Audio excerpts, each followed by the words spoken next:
yori eyi ko jowuro ewa ari omo fonnarde ko adi kono en mbaɗan muñu ha ɓayde ko debbo ka yoɓe duwata yoɓe duwa ka ɓayde ko dewel min gaddana ɓayde ko dewel min gaddana ka ɓe duwa aha duwode aha yo Allah wurnu barke yo ñoƴƴal mangu wonen eyyi joni ko jowuro ari hawride kabaru duɗal ngal eyyi ko rewɓe jeetema ADEC jangde mabɓe ene wayno fuɗɗi ñande aljuma capantati goo lewru meɗen mars hitande ujunaji ɗiɗi e sappo e jeeɗiɗi joni noon an woni jowuro guetema eyyi min puɗɗima jangde teddugal maɗa hen eyyi bisimilla ma sa ala wonde hen amin Allah tinno tan eyyi tinnoɗe no fewi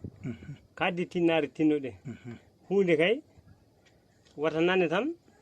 kadi caggal mum yiyatire caggal wallahi anani e kala ko jiɗɗon lamdoɗe e Mamma Bammaɗo o haala noon kala ko cohluɗon e janggude Mamma Bammaɗo e Boru Kolda e Hawa oɗo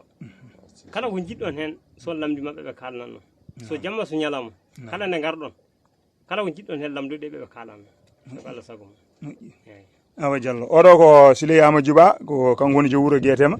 ewa kanko arno hawrude affaire duɗal ngal joni noon duɗal ngal jangoɓe nani ɓe cuwa ardu taw kono noon ene moƴƴa tan meɗen ɗamini Allah e wonde moƴƴo e maɓe gara joni noon pelle ɗe eɗe keewi koɗe pelle sappo e goho fedde fu noon addata ko yimɓe tato haaɓe gona capan tato e tato koɓe mbi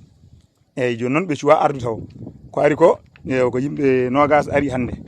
eyyi sago Allah sago moon ko ɗo min jarete taw ene heddi ko Allah jarama on jarama